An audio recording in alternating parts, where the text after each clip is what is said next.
guys, what is going on, and welcome back to What Shall We Do Next. I'm Mike, your host, and I hope you guys are having the best day ever. I'm not gonna lie, I'm super tired today, guys. I didn't get much sleep at all last night. In fact, it feels like I didn't even get any sleep. Have you ever had like one of those dreams where you're just so active in the dream and it feels so like lifelike that you're not really resting your brain? It was kind of like that. Like, I don't even know if I was awake or asleep. I was dreaming that I was awake, and then I woke up and found myself asleep. So yeah, excuse me if I seem a little not enthusiastic about this video.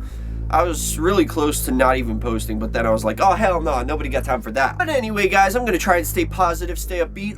Drank some G Fuel, I should be ready to go. Before I get started, if you are new here, please subscribe if you haven't already done that. We're on the road to 78,000 subscribers, and I would love you to join me on this journey. So hit subscribe and join the fam. And also, guys, go follow me on all my social media. Links are in the description, and be sure to turn on the notification bell so you get notified when I upload a video. Thank you. But once again, I am coming back at you guys with another creepy video, and today we are talking about another scary story. And this scary story is called...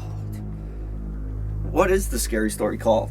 The Thing! It's called The Thing! This is called The Thing! This is just not working out for me today. So, the story of The Thing is about two young boys who see something pretty disturbing in a cornfield one night. Woo! Cornfields, man, they are terrifying. Raise your hands if you're afraid of cornfields. I am. I think I'm gonna pass out. I'm literally high on G Fuel right now, guys. That's the only reason I'm working right now. This is just not happening for me. But enough of the jibber jabber. Let's get right over to the story. Fast. The Thing. There were two young boys named Trevor and Will. They spent most of their summer vacation hanging around town, looking for something to do. One hot August night, the boys were sitting on a fence by the main street.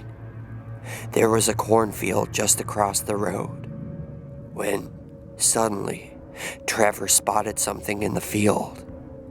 In the darkness, it was difficult to make out, but he thought it looked like some kind of weird animal. He nudged his friend and pointed in the direction of the strange-looking figure. Will said he could see it too. He wasn't sure, but the mysterious thing seemed vaguely human. The next thing they knew, the thing was gone. The boys craned their necks and scanned the field with their eyes. Out of the blackness came the thing. It slowly walked over to the edge of the field before disappearing again. Trevor and Will looked at each other puzzled. "What was that?" asked Will. "I have no idea," replied Trevor. No sooner than he said that, Trevor felt a clammy hand on his shoulder. He turned around and found himself staring directly into the hideous face of the thing. He let out a yell of terror and surprise. The rotting skin on the thing's face was coming off in places, revealing the bones underneath.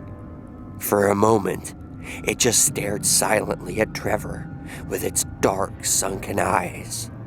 Then, it suddenly grabbed hold of his arm. Trevor felt its fingernails dig into his flesh as he wriggled out of its grasp. The two boys leaped off the fence and ran down the road, screaming in horror. They didn't stop running until they reached their homes. They tried to tell their parents and friends about the thing they had seen that night, but nobody believed them. When Trevor woke up the next morning, the scratches on his arm were still there, and after a few days, they got worse and worse. Trevor got sick, and his parents took him to see a doctor.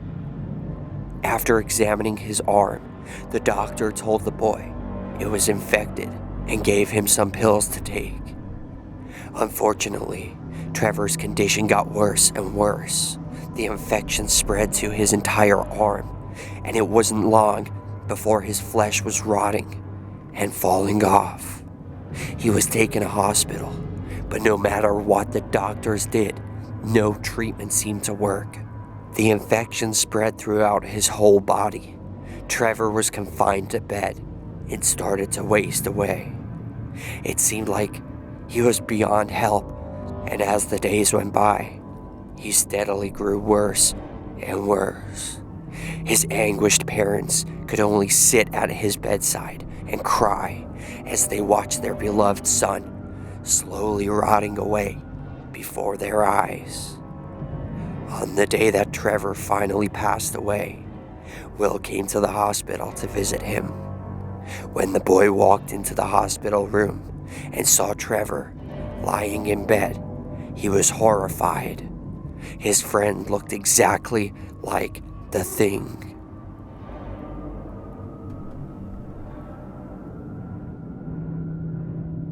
And that is the end of that. Now, this story is very disturbing, and not for the same reason. I mean, this is a different story completely to what I would usually do. It's not paranormal.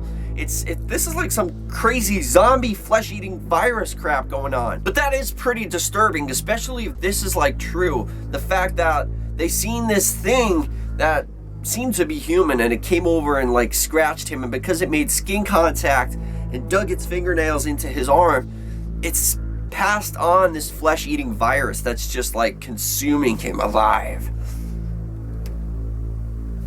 But my question to all of you for question of the day is, do you believe this was some kind of monster or demon, or do you believe it was simply a zombie, like once a human but got this flesh-eating virus and then decided to like go all zombie-like? And I mean, I don't know, because zombies usually attack people and eat people, right? Like, or is that just The Walking Dead? But let me know in the comment section what you guys think. That is question of the day. Thank you guys so much for watching. I hope you enjoyed this video. If you did, slap a like on it. Let's see if we can go for 98 billion likes on this video. I would really appreciate that. And remember the most important thing of all, guys, chase your dreams. I love you all. Don't let anybody bring you down. Peace out. Time for bed. Whew.